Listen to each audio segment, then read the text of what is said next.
की शुरुआत होती है और होने के साथ ही हमें दिखाते हैं ब्रैड पिट और एडवर्ड को, जो कि एक ही रूम में साथ बैठे थे। अब यहाँ पर एक ऑफिस भी है और ब्रैड पिट ने एडवर्ड के मुंह में एक गन डाली हुई थी। अब एडवर्ड का वॉइस ओवर आता है, उसमें वो बताता है कि यहाँ पर कई सारी बिल्डिंग्स हैं जिनमें बॉम्ब लगाए हुए हैं और वो कुछ देर में फटने वाले हैं। और वो ये भी बोलता है कि यहाँ पर सभी कुछ मुझे इसलिए पता है क्योंकि टाइलर को पता है, और टाइलर कौन है? वो ब्रैड पिट का ही नाम है। इसके बाद एडवर्ड बोलता है कि बंदूक, क्रांति, इन सब का कनेक्शन है, इन सब का एक संबंध है मार्ला सिंगर नाम की एक लड़की से। और पूरी फिल्म अब चली जाती है फ्लैशबैक में। फ्लैशबैक में हमें दिखाते हैं कि एडवर्ड एक ऑटोमोबाइल रिकॉल स्पेशलिस्ट है और वो वहां पर अपनी जॉब से बिल्कुल भी सेटिस्फाइड नहीं है। उसे एक बीमारी भी है जिसका नाम है इंसोम्निया। ये इंसोम्निया बीमारी में इंसान को नींद नहीं आती। अब हमें दिखाते हैं कि वो एक साइकेट्रिस्ट के पास होता है। वो बोलता है कि मैं पिछले 6 महीने से नहीं सोया और कभी कभी मैं सोता हूँ तो उठने के बाद मैं अलग अलग जगह पर होता हूँ। मुझे नहीं पता मैं वहां कैसे पहुंचता हूँ। मुझे अच्छी दवाई दे दो ताकि मुझे नींद आ जाए। डॉक्टर उसे बोलते हैं कि तुम्हें दवाई की नहीं बल्कि अपने लाइफस्टाइल में चेंजेस लाने की जरूरत है। एडवर्ड बोलता है कि आप मेरी तकलीफ को समझ ही नहीं रहे। तो वहां पर डॉक्टर उसे बोलता है कि मैं तुम्हें एक चर्च के बारे में बताता हूँ, तुम वहां पर जाना, वहां पर टेस्टिकुलर कैंसर वाले लोग आते हैं। उसके कहने के अनुसार एडवर्ड शाम को उस चर्च में जाता है। वहां पर बहुत सारे कैंसर पीड़ित लोग होते हैं। वो एक एक करके अपने दर्द भरी कहानी को सुना रहे थे ताकि उनका दिल हल्का हो जाए। उसके बाद अंत में वो एक दूसरे के गले लगकर रोते हैं ताकि उनका दिल और ज्यादा हल्का हो जाए। एडवर्ड वहां बैठा होता है, तभी वहां एक आदमी बोलता है कि अब सब अपने लिए एक एक पार्टनर चुन लो। तब सब अपने एक एक पार्टनर को चुन लेते हैं। तभी एडवर्ड को बॉब दिखता है, उसकी ओर आता हुआ अपना हाथ बढ़ाता है और उसे अपने गले से लगा लेता है और रोते रोते उसे अपनी कहानी को सुनाता है कि मुझे टेस्टिकुलर कैंसर है और 8 महीने पहले मेरी टेस्टीज निकाल दी गई है। इसकी वजह से बॉब को हार्मोनल चेंजेस हो जाते हैं और उसकी छाती भी औरतों की तरह हो जाती है। वो बहुत ही ज्यादा दुखी होता है और रो रहा होता है। वो कहता है कि मेरे बच्चे भी मुझे कॉल नहीं करते, मेरी पत्नी ने मुझसे तलाक ले लिया है। लेकिन अब एडवर्ड नहीं रोता क्योंकि एडवर्ड को कोई भी कैंसर नहीं था। किसी को पता नहीं था कि उसे कैंसर नहीं है। उसके बाद बॉब उससे बोलता है कि तुम भी रो सकते हो। अब एडवर्ड बॉब की कहानी सुन के बहुत ज्यादा इमोशनल हो जाता है और उसकी छाती से लगकर फूट फूट कर रोने लगता है। उसके बाद जब एडवर्ड घर जाता है तो उसे बहुत अच्छी नींद आती है। अब एडवर्ड को एक तरीका मिल गया था अपनी बीमारी इंसोम्निया को ठीक करने का, इसलिए उसने बहुत सारे अलग अलग ग्रुप्स जो कि कैंसर के लिए होते हैं उन्हें ज्वाइन किया और रोज रोज शाम को ऑफिस के बाद वहां जाता और रोता और अच्छी नींद लेता। उसके बाद हमें दिखाते हैं कि उसकी बीमारी धीरे धीरे ठीक होना शुरू हो जाती है। अब एक दिन एडवर्ड बॉब के गले लगकर रोने की तैयारी कर ही रहा होता है कि तभी एक लड़की वहां पर एंट्री लेती है। वो बॉब के गले लगकर रोने के लिए तैयार थी।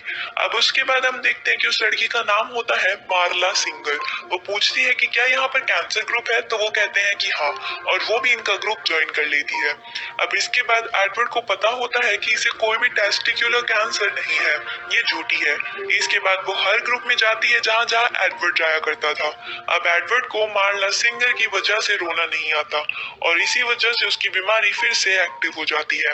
एडवर्ड ये डिसाइड करता है कि वो उस मार्ला से बात करेगा। एक दिन मेडिटेशन के दौरान वो उससे बात करता है। जब सबको एक दूसरे के गले लगकर रोना था, वो मार्ला के पास जाता है। मुझे तुमसे बात करनी है, वो कहती है बोलो। तो वो कहता है कि मुझे पता है कि तुम्हें कोई कैंसर नहीं है, तुम झूठी हो, मैं तुम्हारा पर्दाफाश करूंगा। तो वो कहती है कि मुझे भी पता है कि तुम्हें भी कोई कैंसर नहीं है और मैं तुम्हारा पर्दाफाश भी कर दूंगी। अब वहां से वो लोग निकलने के बाद एडवर्ड मार्ला से बोलता है कि हम अपने अपने ग्रुप्स बांट लेते हैं, जहाँ मैं जाऊंगा वहां तुम मत आना और जहाँ तुम जाओगी वहां मैं नहीं आऊंगा। और इस तरह से उनके बीच सुलह हो जाती है और वहां पर अब वो नंबर भी एक्सचेंज कर लेते हैं। अब एडवर्ड इन ग्रुप में क्यों जाता था इसका रीजन तो हमें पता है, पर मार्ला शायद इसीलिए जाती है क्योंकि इंसान कहीं ना कहीं अंदर से बहुत ज्यादा अकेला होता है और इन ग्रुप्स में सबको अपनी अपनी बातें बोलने का मौका मिलता है। इंसान कहीं ना कहीं से खाली हो जाता है। और इसके बाद दिखाते हैं कि एडवर्ड अपनी कंपनी में काम में इधर उधर ट्रैवल कर रहा होता है और एक दिन जब वो फ्लाइट में सो रहा होता है तब अचानक उसकी नींद खुलती है और वो देखता है कि उसके बगल में ब्रैड पिट बैठा होता है। एंट्री होती है ब्रैड पिट की। ब्रैड पिट का नेचर एडवर्ड के नेचर से बिल्कुल अपोजिट होता है। वो आउटस्पोकन होता है ब्लंट होता है। जब एडवर्ड उससे पूछता है कि तुम क्या करते हो, तो वो तभी नीचे रखा एक ब्रीफ केस उठाता है और उसे खोलता है। उसके अंदर साबुन होते हैं। वो कहता है कि मैं साबुन बेचता हूँ। एडवर्ड कहता है कि तुम्हारा ब्रीफ केस और मेरा ब्रीफ केस बिल्कुल एक जैसा है। उन दोनों का ब्रीफ केस एक जैसा होता है। ब्रैड पिट उसे कहता है कि घर की बहुत सारी चीजों से बॉम्ब बनाया जा सकता है। वो कहता है सच में? तो वो कहता है हाँ। उसके बाद ब्रैड पिट वहां से चला जाता है और एडवर्ड जब घर पहुंचता है तो उस घर में पूरी तरह से वो जल चुका था। किसी ने उसके घर में आग लगा दी थी। इसके बाद एडवर्ड पब्लिक बूथ से ब्रैड पिट को कॉल करता है क्योंकि जाते वक्त ब्रैड पिट उसे अपना विजिटिंग कार्ड देकर गया था, लेकिन ब्रैड पिट उसका कॉल रिसीव नहीं करता। और जब एडवर्ड वहां से जाने लगता है तो उसे फोन पर घंटी बजती है। जब एडवर्ड फोन उठाता है तो दूसरी साइड ब्रैड पिट होता है। वो बोलता है कौन? तब एडवर्ड बोलता है कि आज मैं हूँ और मैं तुमसे फ्लाइट में मिला था। ब्रैड पिट उसे पहचान लेता है। तब एडवर्ड बोलता है मैंने तो तुम्हें कॉल किया, तुमने रिसीव क्यों नहीं किया? तब ब्रैड पिट बोलता है कि मैं कभी किसी का कॉल रिसीव नहीं करता। वो एक बार में मिलते हैं और वहां पे बहुत सारी बातें करते हैं, बियर पीते हैं। उसके बाद एडवर्ड बोलता है कि मुझे एक होटल देखना पड़ेगा क्योंकि आज मेरा घर जल चुका है। ब्रैड पिट बोलता है कि तुमने मुझे कॉल किया इसीलिए ना, क्योंकि तुम्हें एक घर चाहिए था। एडवर्ड कहता है ऐसा नहीं है। ब्रैड पिट कहता है तुम सीधा सीधा पूछ सकते हो। एडवर्ड बोलता है कि हाँ, क्या मैं तुम्हारे साथ रह सकता हूँ? ब्रैड पिट बोलता है हाँ, तुम मेरे साथ रह सकते हो। उसके बाद ब्रैड पिट बोलता है कि तुम मेरे मुंह पर एक जोरदार पंच मारो। तो वो कहता है क्यों? वो कहता है मुझे बस मारो, मैं चाहता हूँ। एडवर्ड उसे जोरदार पंच मारता है और वो उसके कान पर लगता है। उसे बहुत दर्द होता है। वो कहता है तुमने मेरे कान में क्यों मारा? ब्रैड पिट भी उसे जोरदार पंच मारता है पेट में और उसे बहुत दर्द होता है, लेकिन ऐसा करने में उन दोनों को बहुत ही ज्यादा मजा आता है। इसके बाद दोनों बहुत लड़ते हैं, दोनों को बहुत चोटें लगती है और फाइट के बाद दोनों एक जगह पर बैठकर बियर पीते हैं और शांत होते हैं। ब्रैड पिट कहता है कि वो सारे काम करता है जो एडवर्ड ने कभी नहीं किए। वो लोगों की गाड़ी उठाकर भागता है जो उसने मन में आता है वो बोलता है, और जबकि एडवर्ड इसके बिल्कुल अपोजिट होता है। ब्रैड पिट उसे अपने घर ले जाता है। वो घर पूरी तरह से जर्जर होता है। आस पड़ोस में कोई नहीं होता क्योंकि चारों तरफ फैक्ट्रीज होती हैं। लाइट, पानी, हर चीज की प्रॉब्लम होती है। इसके बाद अगले दिन ब्रैड पिट और एडवर्ड दोनों लड़ रहे होते हैं क्योंकि उनने इसे मजा आने लगता है। वहां दो आदमी आते हैं। वो कहते हैं कि क्या कर रहे हो? इसके बाद एडवर्ड उनमें से एक से लड़ने लगता है। इस लड़ाई में उसे काफी चोट लगती है लेकिन उसे बहुत मजा आता है। धीरे धीरे लड़ाइयों का सिलसिला बढ़ने लगता है। उनके ग्रुप में लोग ऐड होना शुरू हो जाते हैं। वो एक क्लब बनाते हैं जिसका नाम होता है फाइट क्लब। इसमें ब्रैड पिट इन सब क्लब के लोगों के लिए एक रूल्स रखता है। पहला कि फाइट क्लब के बारे में कोई किसी को नहीं बताएगा। दूसरा, फाइट क्लब के बारे में कोई बात नहीं करेगा। तीसरा, अगर कोई जीतता है या थक जाता है तो लड़ाई बंद हो जाएगी। और चौथा कि एक बार में सिर्फ 2 लोग लड़ेंगे।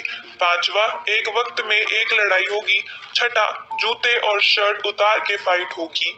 सातवां, फाइट जब तक जारी रहेगी तब तक उसे होना चाहिए। और आठवां और आखिरी रूल कि फाइट क्लब में कोई नया नहीं आएगा तो उसे उस रात फाइट करने पड़ेगी। इसके बाद वहां पर फाइट शुरू हो जाती है और जब सब शोर करते हैं वो बहुत ही ज्यादा इंजॉय कर रहे होते हैं।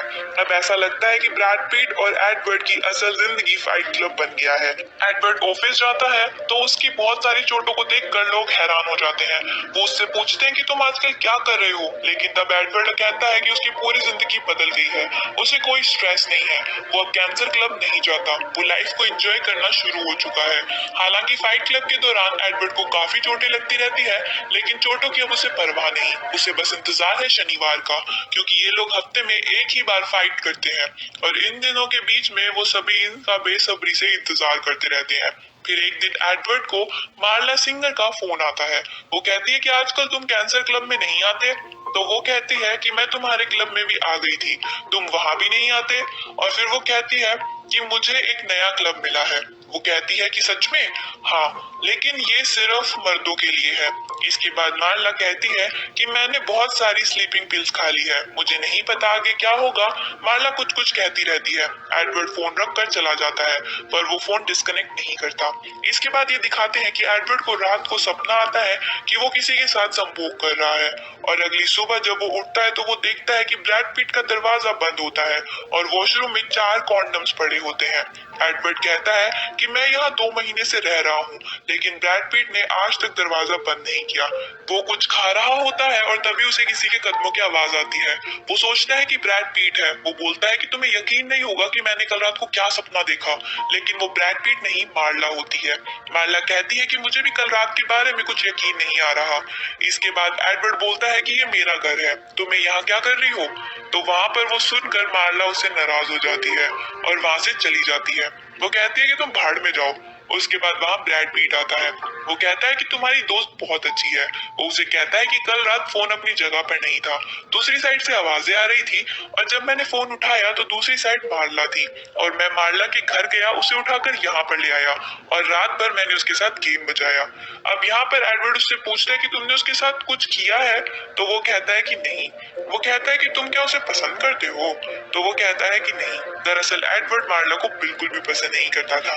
पहले उसके कैंसर क्लब में घुस आई और अब उसके घर में एडवर्ड होता है। वो बोलता है कि तुम कभी किसी को मेरे बारे में या मेरे घर के बारे में नहीं बताओगे, मार्ला ही नहीं बल्कि किसी को भी नहीं बताओगे, और अगर तुमने किसी को बताया तो तुम्हारी खैर नहीं है। अब मार्ला अक्सर वहाँ आती है और ब्रैड पीट के साथ सेक्स करती है, पर एडवर्ड को ये पसंद नहीं आता क्योंकि उसे मार्ला बिल्कुल भी पसंद नहीं थी। एक दिन एडवर्ड को पुलिस का कॉल आता है और वो कहते हैं कि तुम्हारे घर को होम मेड डायनामाइट बनाकर उड़ाया था। क्या तुम किसी को जानते हो जो घर पे बॉम्ब बनाकर तुम्हारे घर को उड़ा सकता है? और ऐसा एक ही इंसान था जो कर सकता था, वो है ब्रैड पीट। ब्रैड पीट उसे कहता है कि बोल दो, जिसने मेरे घर को उड़ाया उसी ने मुझे जिंदगी जीने का नजरिया सिखाया, उसी ने मेरा नजरिया जिंदगी के प्रति बदल दिया। वहीं पे मार्ला आती है। वो जब एडवर्ड से बात कर रही थी तो वो कहती है कि तुमने मुझे कंफ्यूज कर दिया है, तुम्हारे नेचर का मुझे पता ही नहीं चलता, तुम कब क्या हो क्या नहीं हो। वो वहां से गुस्से में चली जाती है। अब एडवर्ड की ऑफिस में उसकी चोटों को देखकर, उसके बदले रवैये को देखकर सब वैसे ही परेशान होते हैं। तब मैनेजर एक पर्चा लाता है और उसमें फाइट क्लब के सारे रूल्स लिखे होते हैं। वो एक एक करके उन्हें पढ़ता है। अब मैनेजर को सब समझ में आ जाता है उसकी चोटों का क्या रीजन है। वो बोलता है कि अगर तुम मेरे बदले में मैनेजर होते तो तुम क्या करते? तब एडवर्ड ब्रैड पीट की तरह उसे समझाता है, जिसमें समझाना कम और डराना ज्यादा होता है, और वहां से उसका मैनेजर चला जाता है। अब एक दिन एडवर्ड को बॉब मिलता है और बॉब वही इंसान था जिससे एडवर्ड कैंसर क्लब में गले लगाकर रोया करता था। वो बोलता है कि तुम अब वहां जाते हो? तो बॉब बोलता है कि नहीं, अब मैं वहां नहीं जाता, मुझे और नई चीजें मिल चुकी हैं। एडवर्ड कहता है कि क्या? तो वो कहता है कि वहां का पहला रूल यही है कि हम उसके बारे में किसी को नहीं बता सकते।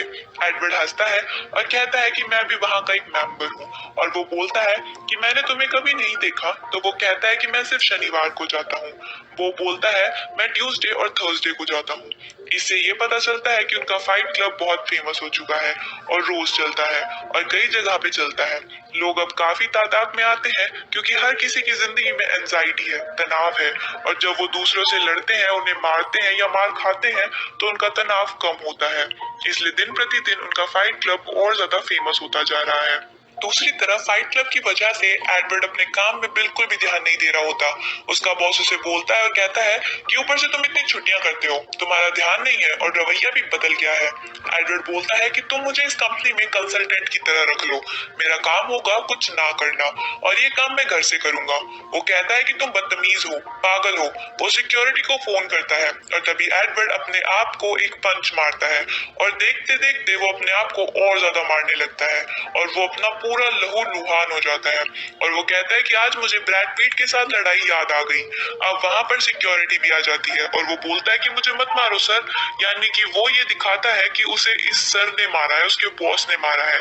मेरे बॉस ने मुझे मारा और बॉस को उसकी सारी शर्त माननी पड़ती है। एडवर्ड अब हर रोज फाइट क्लब जाना शुरू कर देता है और उसकी शैतानी और कारनामे और ज्यादा बढ़ते चले जाते हैं। वो लोगों की गाड़ियों के शीशे फोड़ देता है, कहीं पर होममेड बॉम्ब बनाकर फोड़ देता है, कहीं दुकानें ब्लास्ट कर देता है और भी कई तरह की हरकतें किया करता है। इससे सब परेशान हो जाते हैं। अब धीरे धीरे ब्रैड पीट अपना एक गैंग बना लेता है और उसके घर में अब कई लोग आकर रहने शुरू हो जाते हैं। ब्रैड पीट कहता है कि वो सब यही रहेंगे।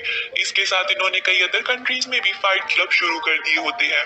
इसी दौरान एडवर्ड को पता चलता है कि ये किसी मिशन को अंजाम देने वाले हैं। इस मिशन का नाम है मीही। एडवर्ड बोलता है कि मुझे इस मिशन के बारे में पता होना चाहिए था, मुझे क्यों नहीं बताया गया? तो ब्रैड पिट बोलता है कि हमारे क्लब का और ऑर्गेनाइजेशन का यही रूल है कि यहाँ पर कोई सवाल नहीं पूछ सकता। यहाँ पे ब्रैड पिट और एडवर्ड के बीच में बहुत आर्ग्यूमेंट्स हो जाती हैं। उन्हीं आर्ग्यूमेंट्स में एडवर्ड को पता चलता है कि उसके घर में ब्रैड पिट ने ही बॉम्ब ब्लास्ट किया था और ब्रैड पिट ही था जिसने उसके घर में आग लगाई, और ये सारी बातें वो लोग गाड़ी ड्राइव करते हुए कर रहे थे। अब ब्रैड पिट जानबूझकर गाड़ी का एक्सीडेंट कर देता है। इस एक्सीडेंट में किसी की मौत नहीं होती। अगले दिन जब एडवर्ड उठता है वो देखता है कि ब्रैड पिट उसके बेड को छोड़कर जा चुका है, और अब एडवर्ड भी जानना चाहता था मिशन मीही के बारे में। कोई इंफॉर्मेशन वो निकालना चाहता था पर उसे कोई भी कुछ नहीं बता रहा था, क्योंकि यहाँ का एक रूल है कि आप कोई भी सवाल नहीं पूछ सकते। और अब ब्रैड पिट भी जानना चाहता है कि आगे क्या होगा। एक दिन वहां पर मार्ला आती है। वो कहती है कि क्या मैं अंदर आ सकती हूँ? तो एडवर्ड बोलता है कि टेलर यहाँ पर नहीं है, वो जा चुका है। ब्रैड पिट का इस मूवी में नाम टेलर होता है। मार्ला यहाँ पर शॉक हो जाती है और यहाँ से चली जाती है। आगे क्या होता है, उनके आदमियों का प्रोजेक्ट मीम में एक कॉफी शॉप को तबाह करने का काम होता है, और जब वो कॉफी शॉप तबाह कर रहे होते हैं तो वहां पर पुलिस आ जाती है और बॉब को फिर से गोली मार जाती है और बॉब की मृत्यु हो जाती है। इस बात से एडवर्ड पूरी तरह से हिल जाता है। वो छानबीन करना शुरू करता है इस प्रोजेक्ट मीम के बारे में, ये क्या है, और छानबीन के दौरान उसे अपने ड्रॉर में कई कंट्रीज की टिकट मिलती है। अब वो अलग अलग कंट्रीज की टिकट्स लेता है और वहां पर जाता है। वहां पर फाइट क्लब्स होते हैं। ब्रैड पिट को ढूंढने की वो पूरी कोशिश करता है, लेकिन ब्रैड पिट का उसे कुछ भी पता नहीं चलता। वो जिस भी कंट्री में जाता है वहां पर उसे बहुत लोग मिलते हैं जो उसे जानते हैं, लेकिन वो तो किसी को नहीं जानता। वो इन सब बातों से हैरान हो जाता है। वो एक बार में जाता है, कुछ लोगों से पूछताछ कर रहा होता है कि तभी वहां पर एक आदमी बोलता है जो कि एक बार टेंडर होता है। वो कहता है कि कैसे हो आप सर? तो एडवर्ड बोलता है क्या तुम मुझे जानते हो? तो वो कहता है कि हाँ, ये कोई टेस्ट है। तो एडवर्ड कहता है कि नहीं, मैं जानना चाहता हूँ। तो वो कहता है कि पिछले हफ्ते ही आप यहाँ आए थे और यहीं पर खड़े थे, ठीक यहीं पर। और फिर वो कहता है कि तुम्हें क्या लगता है कि मैं कौन हूँ? तो बारटेंडर बोलता है कि आप टेलर हैं। यहाँ पर ब्रैड पिट और टेलर वही इंसान थे जिसे एडवर्ड ढूंढ रहा था। अब ये सुनने के बाद तो एडवर्ड का पूरा दिमाग घूम जाता है, लेकिन अभी भी उसे उसकी बात पर पूरा यकीन नहीं होता। तो बारटेंडर उसे अपने साथ ले जाता है, उसको अपना हाथ दिखाता है जिस पर एक निशान होता है जो कि केमिकल डलने की वजह से बना था। ऐसा निशान एडवर्ड के हाथ पे भी था जो कि ब्रैड पिट ने बनाया होता है। वहां से एडवर्ड खुद अपने रूम में जाता है। वहां पे वो मार्ला को फोन करता है और मार्ला से पूछता है कि हमने कभी सेक्स किया है? तो मार्ला बोलती है ये कैसा सवाल है? वो कहता है कि मुझे जानना है, प्लीज मुझे बताओ।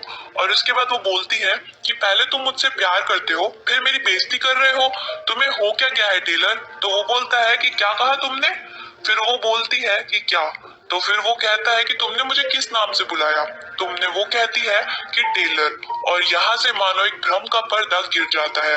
तभी पीछे से ब्रैड पिट यानी टेलर की आवाज आती है कि तुमने अपना वादा तोड़ दिया, और वो शौक होकर पीछे देखता है। वहां पर ब्रैड पिट बैठा हुआ था और ब्रैड पिट से वो पूछता है कि ये सब क्या चल रहा है और लोग मुझे तुम क्यों समझते हैं? तो ब्रैड पिट बोलता है कि तुम जानना चाहते हो? वो बोलता है कि नहीं, मैं नहीं जानना चाहता। वो कहता है कि तुम जानते हो। एडवर्ड बोलता है कि हम दोनों एक ही हैं, और ब्रैड पिट बोलता है हाँ।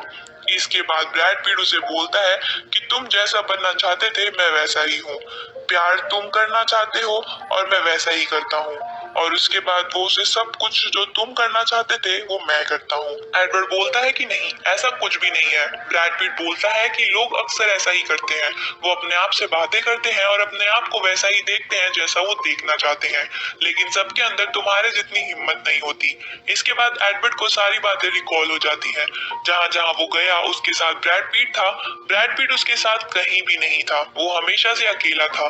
जब वो पहली बार फाइट कर रहा था वो अपने अकेले ही अपने आप से लड़ रहा था, और ब्रैड पिट जब मार्ला के साथ सेक्स कर रहा था दरअसल वो खुद ही मार्ला के साथ सेक्स कर रहा था।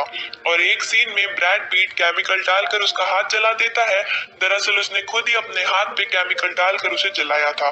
उसने अपने घर को भी खुद ही जलाया होता है। पर यहाँ पर एक सवाल उठता है कि अगर ब्रैड पिट और एडवर्ड एक ही हैं, तो एडवर्ड को मिशन मैन के बारे में क्यों नहीं पता? दरअसल जब एडवर्ड को लगता है कि वो सो रहा है तब वो ब्रैड पिट बनकर मिशन मैन को अंजाम दे रहा रहा होता है, इसका प्लान बना रहा होता है। इसलिए एडवर्ड को मिशन मैहम के बारे में कुछ भी नहीं पता होता कि उसने क्या प्लान किया, क्योंकि उसने ये मान लिया था कि वो उस वक्त सो रहा है और बाकी बातें इसीलिए उसे पता नहीं थी, क्योंकि उस वक्त वो जाग रहा था और ब्रैड पिट उसके साथ ही है।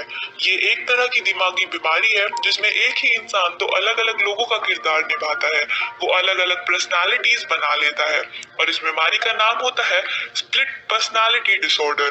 और इस बीमारी की खास बात ये होती है कि उस इंसान को ये पता ही नहीं होता कि उसे स्प्लिट पर्सनालिटी डिसऑर्डर है।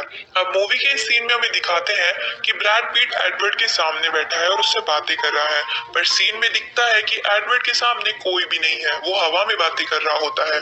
ब्रैड पिट उसे कहता है कि मार्ला हमारे बारे में बहुत कुछ जानती है और यह हमारे प्रोजेक्ट मिशन के लिए ठीक नहीं है। दरअसल वो एडवर्ड को इंडिकेशन दे रहा होता है कि अब हमें मार्ला को मारना होगा और इसके साथ ही एडवर्ड बेहोश हो जाता है। और अगली सुबह जब वो होटल में चेकआउट करता है तभी वहां पर रिसेप्शनिस्ट उसे बोलती है कि ये लीजिए आपके टेलीफोन का बिल, आप इस पर साइन कर दीजिए। जब एडवर्ड उस लिस्ट को देखता है वो हैरान हो जाता है कि ये सब कॉल किसने किए हैं। वो कहती है आपने की है 2 से 3:30 के बीच में। और उसके बाद एडवर्ड दोबारा अपनी जगह पर वापस आ जाता है जहाँ पर वो रहा करता था। वहाँ वो देखता है कि सारा सामान गायब है, सारे लोग गायब हैं, क्योंकि सारे लोग अब मिशन मैहम को अंजाम देने निकल चुके हैं।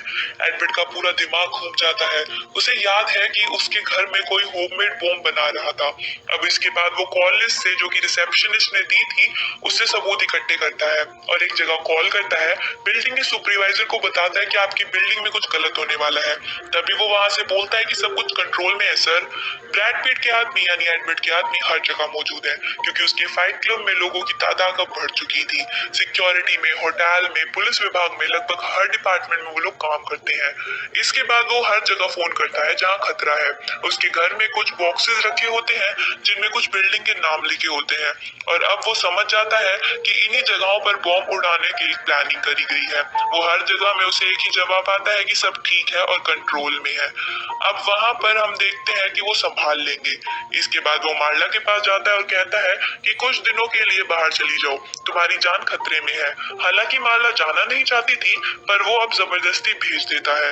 अब जब उसे पता चलता है कि मार्ला को मुझसे ही खतरा है तो वो ऐसा क्यों करता है, क्योंकि अगर वो एडवर्ड की तरह सोएगा तो वो टेलर की तरह उठेगा और उसे कुछ भी याद नहीं रहेगा और शायद वो उसे मार भी दे। इसीलिए वो मैहम प्लान को भी रोकने के लिए सोचता है। अब वो पुलिस के पास जाता है और कहता है कि मुझे गिरफ्तार कर लो, मैं एक ग्रुप का लीडर हूँ और जो शहर में आतंकवाद फैला रहे हैं। वो काफी सारी बातें उन्हें बताता है, उन्हें प्लान बताता है कि क्रेडिट कार्ड के हेडक्वार्टर्स को उड़ाने का, DRW के हेडक्वार्टर्स को उड़ाने का। पुलिस वाले बोलते हैं क्रेडिट कार्ड के हेडक्वार्टर्स को क्यों उड़ाना चाहते हो तुम? तो वो बोलता है कि अगर हम क्रेडिट कार्ड के हेडक्वार्टर्स को उड़ा देंगे तो सारे रिकॉर्ड मिट जाएंगे, किसी को पैसे चुकाने नहीं पड़ेंगे। वहाँ पर 4 पुलिस वाले और होते हैं। उनका हेड बोलता है कि ठीक है मैं एक कॉल करके आता हूँ। वो वहाँ से चला जाता है। उसके जाने के बाद पुलिस वाले बोलते हैं कि हमें आप पर नाज है सर, क्योंकि वो तीनों भी दरअसल ब्रैड पिट के ही आदमी होते हैं, यानी एडवर्ड के ही आदमी होते हैं। वो कहते हैं कि आपका ही ऑर्डर था कि अगर कोई भी मिशन को खराब करने की कोशिश करेगा उसे मार दिया जाएगा, चाहे वो आप ही क्यों ना हो। वो तीनों एडवर्ड को मारने की कोशिश करते हैं पर एडवर्ड जान बचाकर वहां से भाग जाता है। अब वो उस बिल्डिंग में पहुंच जाता है जहाँ पर बॉम्ब लगा था। वो वहां पर ब्रैड पिट भी आ जाता है। अब एडवर्ड बॉम्ब को ढूंढ लेता है और उसे डिस्कनेक्ट करने की कोशिश करता है। ब्रैड पिट उसे कहता है कि तुम ये क्या कर रहे हो? तो वो बोलता है कि मैं इसे रोकने की कोशिश कर रहा हूँ, हम किसी की जान नहीं ले सकते। ब्रैड पिट बोलता है 10 और बिल्डिंग में बॉम्ब लगा हुआ है और हम किसी को भी नहीं मार रहे। सिक्योरिटी और बाकी के सारे स्टाफ्स हमारे आदमी हैं और सारी बिल्डिंग्स खाली है। अब एडवर्ड बॉम्ब डिस्कनेक्ट कर देता है और ब्रैड पिट उसे एक पंच मारता है और एडवर्ड नीचे गिर जाता है और सामने कोई नहीं होता, उसकी इमेजिनेशन होती है। ये इमेजिनेशन इतनी स्ट्रॉन्ग होती है कि वो उसके ऊपर हावी हो रही होती है। इसलिए सब कुछ जानने के बाद भी उसे दिखता है कि ब्रैड पिट एडवर्ड को बुरी तरह मार रहा होता है। दरअसल वो खुद ही अपने आप को मार रहा होता है। अभी तक ये पूरी फिल्म फ्लैशबैक में ही चल रही थी। अब फिल्म का पहला सीन आता है जहाँ पर टाइलर यानी कि ब्रैड पिट एडवर्ड के मुंह में गन रखा हुआ है और वहाँ पर ब्रैड पिट बोलता है कि अब तुम इन खिड़कियों में से इन बड़ी बड़ी बिल्डिंग्स को गिरते हुए देखोगे। एडवर्ड बिल्डिंग के नीचे देखता है तो वहां पर कुछ लोग होते हैं, मार्ला को पकड़कर वो ला रहे होते हैं। एडवर्ड बोलता है कि प्लीज ऐसा मत करो। वो बोलता है कि ये मैं नहीं कर रहा, हम कर रहे हैं। एडवर्ड बोलता है मुझे तुम्हारे से छुटकारा क्यों नहीं मिल रहा, मुझे तुम्हारी जरूरत नहीं है। ब्रैड पिट बोलता है तुम्हें मेरी जरूरत है। और अब 60 सेकेंड्स में ये सारी बिल्डिंग्स यहाँ से ढेर हो जाएंगी। और यहाँ पर टेलर के हाथ में गन होती है जिसने उसने एडवर्ड के सीने पे लगाया होता है। एडवर्ड बोलता है कि तुम असली नहीं हो, तुम काल्पनिक हो और तुम्हारे हाथ में ये गन भी नहीं है। हमारे हाथ में कोई गन नहीं है।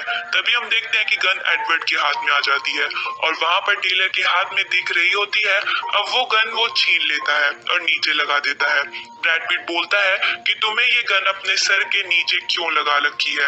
एडवर्ड बोलता है कि मेरे नहीं, हमारे सर के नीचे लगा रखी है। अब एडवर्ड अपने मुंह के अंदर गन डाल के गोली चला देता है और गोली का उसके गाल चीर कर निकल जाती है। एडवर्ड तड़प रहा होता है और ब्रैड पिट मर चुका होता है, जमीन पर पड़ा होता है। अब उसके कुछ आदमी मार्ला को लेकर ऊपर आ जाते हैं। वो एडवर्ड को देखकर हैरान हो जाते हैं, इसे क्या हो गया, क्योंकि उनका पूरा गाल फट गया होता है। वो बोलता है कि मार्ला को यहाँ से छोड़कर सब नीचे चले जाओ। सब चले जाते हैं और मार्ला उसे चिल्ला रही होती है। तभी वो एडवर्ड का चेहरा देखती है और पूछती है कि ये किसने किया। तब एडवर्ड कहता है कि मैंने ही किया है। अब सब ठीक है, मेरा यकीन करो, सब ठीक है।